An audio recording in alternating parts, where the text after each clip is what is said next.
প্রেত চক্র। এখানে ভয় ও ভূত দুটোই পাবে। নমস্কার, তোমরা শুনছো প্রেত চক্র।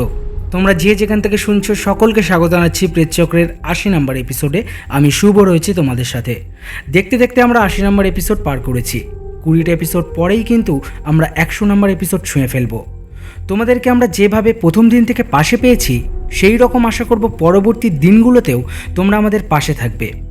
আজ ৮০ নম্বর এপিসোডে তোমাদের জন্য দুটি সত্যি ভৌতিক ঘটনা আছে। প্রথম ঘটনাটা পাঠিয়েছে বাংলাদেশ থেকে আনিস, একটা পরীর আচর করবার ঘটনা। দ্বিতীয় ঘটনাটা মেদিনীপুর থেকে পাঠিয়েছে পলাশ। ঘটনাটা তার মামার সঙ্গে ঘটে গেছে, বেশ একটা অবাক করার মতন ঘটনা। আশা করছি আজকে দুটো ঘটনাই তোমাদের বেশ ভালো লাগবে। যদি ভালো লাগে তাহলে অবশ্যই লাইক করে দিও, কমেন্ট করে জানিয়ে দিও তোমাদের মতামত। আর আমাদের চ্যানেলে যদি নতুন হয়ে থাকো, ঘটনা শুনে যদি তোমাদের ভালো লাগে তাহলে অবশ্যই আমাদের চ্যানেলটিকে সাবস্ক্রাইব করে নোটিফিকেশন বেলটা অন করে আমাদের সঙ্গে থাকবে। স্টোরি সিলেকশনে পূজা, সাউন্ড, গ্রাফিক্স আর ঘটনা পাঠে আমি শুভ। চলো তাহলে আজকের প্রথম ঘটনাটা শুনে নেওয়া যাক।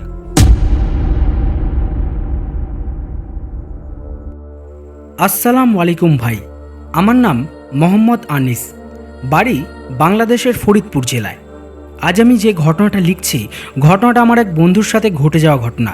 আশা করছি তোমার ভালো লাগবে। এবার সরাসরি ঘটনায় চলে যাই। আমি এবং রিপন দুজনেই একই কলেজে পড়তাম। আমাদের মধ্যে রিপন ছিল একটু সাহসী আর ডাকাবুকো। রিপন কোনো ভূত প্রেতে বিশ্বাস করতো না। ও বলতো, আমার খুব জিন ভূত দেখবার শখ, কিন্তু দুর্ভাগ্যের বিষয় আমি কোনো জিন ভূত দেখতে তো পেলামই না, এমনকি কোনো অদ্ভুত ঘটনাই আমার সঙ্গে ঘটেনি। একদিন কলেজে এই রকম সব বন্ধুরা মিলে আড্ডা মারছি, তখন ভূতের প্রসঙ্গ ওঠে। রিপন বলে, ধুর, জিন ভূত সব বেকার, আমি বিশ্বাস করি না। তখন আমাদের বন্ধুদের মধ্যে একজন বলল, ভাই, একটা জায়গা আছে, ওখানে একটা বট গাছ আছে। রাতের বেলা ওই জায়গায় গেলে নাকি অনেকে অনেক কিছু দেখতে পায়। সেই জায়গাটা আমিও চিনি, কিন্তু আমি এখানে সেই জায়গাটার নাম উল্লেখ করছি না। তো এই কথা শুনে রিপন বলল, ঠিক আছে, বল কোথায় যেতে হবে, আমি একাই ওখানে যাব, যদি কোনো জিন ভূতের দেখা পাই। রিপন তাদের থেকে সব ঠিকানা জেনে পরদিনই ওই জায়গাটায় যাবে বলে ঠিক করে। কথা মতো পরদিন রাতে 10:30টার সময় বাড়ির থেকে বের হয়। বাড়ির থেকে ওই জায়গাটার দূরত্ব প্রায় 20 মিনিটের পথ। রিপন হেঁটে হেঁটে সেই জায়গাটায় পৌঁছে গিয়ে ওই বটগাছটার নিচে কিছুক্ষণ দাঁড়িয়ে থাকে। ওই গাছের তলায় দাঁড়িয়ে একটা সিগারেট খায়। তারপর প্রায় আধ ঘন্টা সময় কাটলে কাউকে দেখতে না পাওয়ায় বা কোনো অলৌকিক ঘটনা তার সঙ্গে না ঘটায় সে বিরক্ত হয়ে সেইখান থেকে চলে আসার জন্য তৈরি হয়। যখনও সেই বটগাছের নিচ থেকে চলে আসবে বলে বাড়ির দিকে মুখ ফিরিয়ে হাঁটা শুরু করেছে, তখনই একটা গরম হাওয়া তার শরীরে গিয়ে লাগে। কিন্তু রিপন তখন কিছু বুঝতে পারে না, ও বাড়ি চলে আসে। রিপন যখন বাড়ি ঢোকে তখন প্রায় 12:15 বাজে।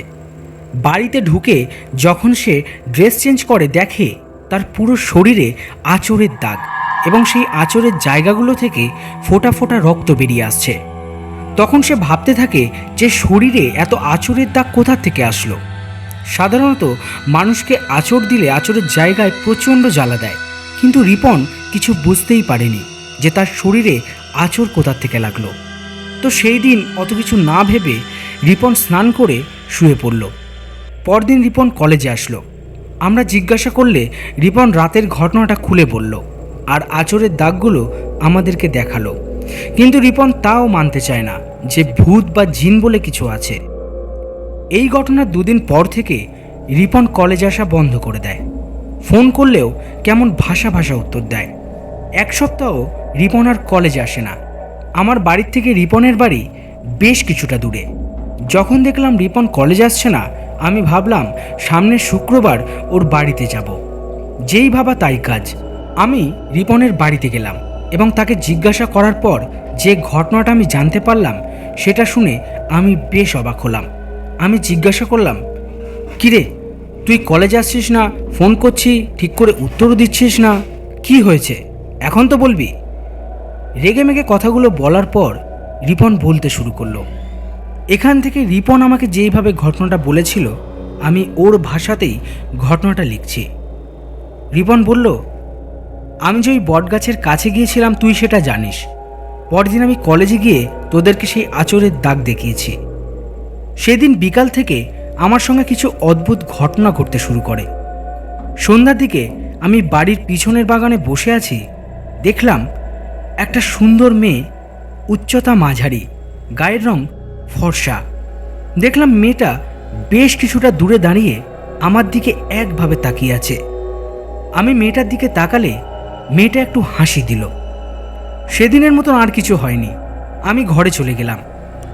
এরপর থেকে যেখানেই যাই সেই মেয়েটাকে দেখতে পাই, সেটা দিন হোক বা রাত। যখন বাড়ির বাইরে যাই তখনই আমি তাকে দেখতে পাই। এমন নয় যে মেয়েটা আমার কাছে চলে আসে, আমার থেকে বেশ কিছুটা দূরে দাঁড়িয়ে থাকে আর আমার দিকে তাকিয়ে হাসতে থাকে। মাঝে মাঝে ওই হাসি দেখলে আমার গাটা ছমছম করে ওঠে। আমাদের বাড়ি থেকে কিছুটা দূরে বেশ চওড়া একটা খাল বয়ে গেছে। অনেকেই ওই খালে মাছ ধরত। আমি যেদিন মেয়েটাকে দেখতে পেয়েছিলাম তার ঠিক দুদিন পরে আমি ওই খালটাতে মাছ ধরতে যাই। ধরতে ধরতে সন্ধ্যা হয়ে যায়। তখন সন্ধ্যাবেলার আজান দেওয়া হয়ে গেছে। দেখলাম সেই মেয়েটা আমার কাছে এসে দাঁড়ায়। আমি তখন রেগে মেগে মেয়েটাকে প্রশ্ন করি, তুমি কে, কোথা থেকে এসছো, আর আমার পেছনে এইভাবে ঘুরছো কেন? তখন মেয়েটা শান্ত গলায় বলে, তুমি কি এখনো বুঝতে পারোনি আমি কে? আমি বললাম, না, আমি বুঝতে পারিনি তুমি কে, এখান থেকে চলে যাও। তখন মেয়েটা আবার বলল, আমি তো যাওয়ার জন্য আসিনি, আমাকে যদি যেতেই হয় আমি তোমাকে আমার সঙ্গে নিয়ে যাব, তুমি যাবে আমার সঙ্গে? এই কথা বলে মেয়েটা আমাকে বলল, আমার চোখের দিকে তাকাও। যখনই আমি মেয়েটার চোখের দিকে ভালো করে তাকালাম, দেখলাম চোখের মণিটা পুরো সবুজ রঙের, আর তার গায়ের রঙটা যেন কেমন ফ্যাকাশে মরা মানুষের মতো, আর চুলগুলো যেন হাওয়ায় উঠছে। আমি এটা দেখে প্রচণ্ড ভয় পেয়ে সেখান থেকে এক ছুটে বাড়িতে চলে আসি। বাড়িতে এসে যখন আমি নিজের ঘরেতে যাই, দেখলাম সেই মেয়েটাও এক নিমেষে আমার ঘরে এসে উপস্থিত হয়। মেয়েটা বলল, তুমি যেখানেই যাও আমি তোমার পেছনে ঠিকই আসব, আর তুমি যতদিন না আমার সঙ্গে যেতে রাজি হবে ততদিন আমি তোমার সঙ্গে এইভাবেই থাকব। এই কথাগুলো বলে মেয়েটা সেখান থেকে অদৃশ্য হয়ে যায়। তারপর থেকেই আমার কাছাকাছি যদি কোনো মহিলা বা অবিবাহিত মেয়ে আসতো তাহলে আমার শরীরে প্রচণ্ড জ্বালার অনুভূতি হয়। মনে হতো কেউ যেন আমার শরীরে আগুন লাগিয়ে দিয়েছে। কিন্তু তারা যদি আমার কাছ থেকে আবার দূরে চলে যেত তাহলে আর কোনো জ্বালা পোড়ার অনুভূতিই হতো না। এমনকি আমার মা যদি আমার কাছে আসতো তাহলেও আমার একই অনুভূতি হতো। এরপর এইভাবে কয়েকদিন কাটে। একসময় আমি সব সহ্য করতে না পেরে মাকে বলি, মা আবার বাবাকে বলে। বাবা জিন ভূতে বিশ্বাস করতো না, তাই বাবা আমাকে নিয়ে ডাক্তারের কাছে যায়। কিন্তু নানান পরীক্ষা করেও ডাক্তার আমার শরীরে কোনো রোগ পায় না। কিন্তু আশ্চর্যের ব্যাপার, এই 2 দিনে আমি অনেকটা রোগা হয়ে গিয়েছি। আমি আর বাবা ডাক্তারখানা থেকে বাড়ি চলে আসলাম। আমাকে দেখে পাশের বাড়ির একজন ভাবি মাকে বলল যে তোমরা তো ডাক্তার দেখাচ্ছ, তার পাশাপাশি আমাদের মসজিদে যে হুজুর আছে তাকে ডেকে একবার রিপনকে দেখাতে পারো। মা ভাবির এই কথা শুনে পরদিনই মসজিদের হুজুরকে বাড়িতে ডেকে আনে। হুজুর বাড়িতে পা দেওয়া মাত্রই বলে, এই বাড়িতে খারাপ কিছু একটা আছে। যখন হুজুর আমাদের ঘরে ঢুকলো তখনই আমার শরীরে জ্বালা পোড়া শুরু হলো। হুজুর আমার কাছে এসে আমাকে ঘটনাটা জিজ্ঞাসা করলো। আমি তাকে ঘটনাটা বলার পর হুজুর বলল, ওটা কোনো সাধারণ মেয়ে নয়, ওটা হচ্ছে একটা পরী। এরপর হুজুর সবার প্রথমে আমাদের বাড়িটাকে বিভিন্ন সূরা পড়ে এবং তাবিজ দিয়ে বাড়িটা বন্ধ করে দেয়।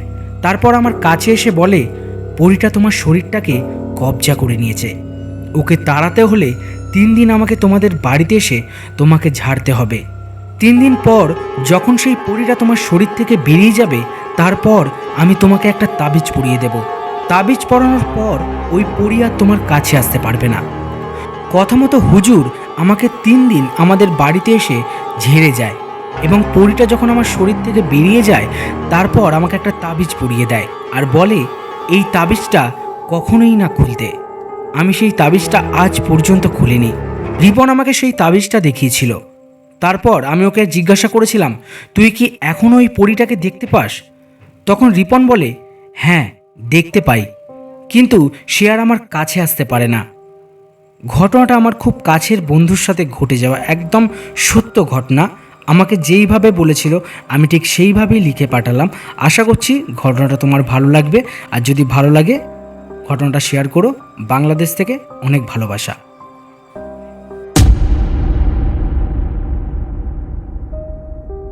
তাহলে কেমন লাগলো আজকের প্রথম ঘটনাটা? আনিশকে অসংখ্য ধন্যবাদ আমাদের সঙ্গে এইরকম একটা ভৌতিক ঘটনা শেয়ার করবার জন্য। বাংলাদেশ থেকে অনেকেই কিন্তু আমার এই অনুষ্ঠানটা শোনে। তোমরা যারা শুনছো, যদি আমার অনুষ্ঠানটা তোমাদের ভালো লাগে তাহলে আমাদের এই অনুষ্ঠানটা বেশি বেশি করে শেয়ার করে দেবে। আর যারা নতুন শুনছো তারা আমাদের চ্যানেলটা সাবস্ক্রাইব করে নোটিফিকেশন বেলটা অন করে আমাদের সঙ্গে থাকবে।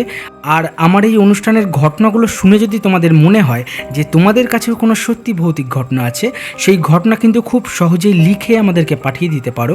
পাঠাতে হলে কি করতে হবে, prezchakro23@gmail.com মেল করতে হবে, বা হোয়াটসঅ্যাপ করতে পারো আমাদেরকে। হোয়াটসঅ্যাপ নাম্বার ডিসক্রিপশনে দেওয়া আছে, সেখানে গেলে তোমরা সমস্ত লিঙ্ক পেয়ে যাবে। এখন আর কথা না বাড়িয়ে দ্বিতীয় ঘটনাটা শুনে নেওয়া যাক।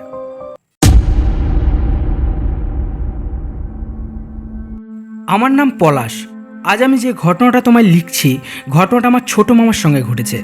আমার ছোট মামা কলকাতায় থেকে কাজ করত। আমার মামার বাড়ি ছিল মেদিনীপুরে।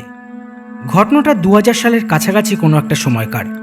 তো মামা তখন কলকাতায় থেকে কাজ করে। এক সপ্তাহ পর পর শনিবার করে বাড়িতে আসতো এবং আবার সোমবার সকালে কাজে বেরিয়ে যেত। আগে যেহেতু ফোন ছিল না, সেই রকমভাবে বাড়ির খোঁজ খবর নেওয়াটাও সম্ভব হতো না।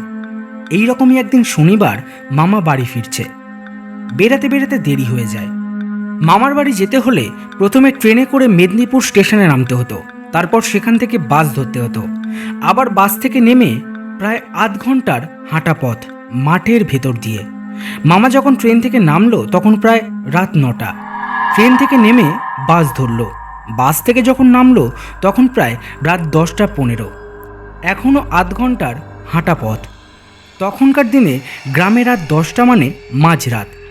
কোনো মানুষজন সচরাচর রাস্তায় দেখা যেত না। মামা যেহেতু গ্রামের ছেলে, সেই কারণে মামা বেশ সাহসী। 15-20 মিনিট হাঁটার পর মামা তার পাড়ার কাছাকাছি এসে যায়। পাড়ার কাছাকাছি এসে মামা বেশ নিশ্চিন্ত বোধ করে। রাস্তাঘাট প্রায় অন্ধকার, মাঝে মাঝে দু একটা ল্যাম্পপোস্টের আলো জ্বলছে। মামা যখন পাড়ায় ঢুকলো, দেখলো তার থেকে প্রায় কিছুটা দূরে একটা মানুষ হেঁটে যাচ্ছে। এটা দেখে মামা আরেকটু সাহস পেল, কারণ তখনও মামার বাড়ি 10 মিনিটের হাঁটা পথ। মামা লোকটাকে দু একবার ডাকলো, এই যে শুনছেন, ও কাকু। কিন্তু সেই লোকটা কোনো সাড়া দিল না।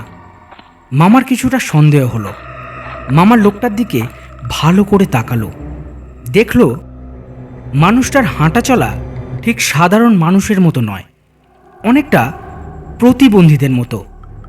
আরেকটু ভালো করে লক্ষ্য করতে দেখলো মানুষটা যেন সামনের দিকে হাত বাড়িয়ে কিছু হাতড়ে চলেছে। মামা যখন দু একবার ডাকার পর কোনো সাড়া পেল না, তখন মামা দৌড়ে সেই লোকটার সামনে গিয়ে দাঁড়ালো। লোকটাকে চিনতে পারল। বলল, গোপাল কাকা, তুমি এই রাতের বেলা বাড়ির বাইরে বেরিয়েছো কেন? তখন সেই গোপাল কাকা বলল যে তার খুব জোরে বাথরুম পেয়েছে, এখন বাড়ি ফিরবে, বাড়ির গেটটা খুঁজে পাচ্ছে না। তখনকার দিনে টয়লেটগুলো বাড়ির থেকে বেশ কিছুটা দূরে থাকতো। গোপাল কাকা চোখে কম দেখত, তাই রাতে ওইভাবে বাড়ির গেট খুঁজে চলেছে। এই কথা শুনে মামা গোপাল কাকাকে তার হাত ধরে বাড়ি পৌঁছে দিয়ে আসে। তারপর মামা বাড়ি চলে আসে। বাড়ি ফিরে হাত মুখ ধুয়ে খাওয়া দাওয়া সেরে মামা ঘুমিয়ে পড়ে। পরদিন রবিবার, তাই মামা বেশ বেলা করে ঘুম থেকে ওঠে। বিকালবেলায় মামা তার বন্ধুদের সঙ্গে তাস খেলতে বসে এবং সেখানে নানান কথায় কথায় আগের দিন রাতে গোপাল কাকাকে তার বাড়িতে পৌঁছে দেওয়ার ঘটনা বলে। এই কথা শুনে সবাই একটু অবাক হয়। তারা মামাকে বলে, তুই গোপাল কাকাকে কোথায় পেলি? তখন মামা বলল, কেন, কাল রাতেই তো আমি গোপাল কাকাকে তার বাড়ি পৌঁছে দিয়ে এলাম। তখন একজন বলল, তুই যে সোমবারে কাজে চলে গেলি, গোপাল কাকা বুধবারে মারা গিয়েছে। এই কথা শুনে মামা প্রচণ্ড ভয় পায় এবং অবাক হয়। মামা মনে মনে ভাবে যে আমি তো স্পষ্ট গোপাল কাকাকেই দেখলাম, আমি তো নিজে তাকে বাড়ি পৌঁছেও দিলাম। মামার কাছে ছোটবেলায় ভূতের ঘটনা শুনতে চাইলে মামা এই ঘটনাটা আমাকে অনেকবার বলেছিল। সেটাই তোমাকে আজ লিখে পাঠালাম। আশা করছি তোমার পছন্দ হবে। যদি ভালো লাগে তাহলে অবশ্যই শেয়ার করো। নমস্কার।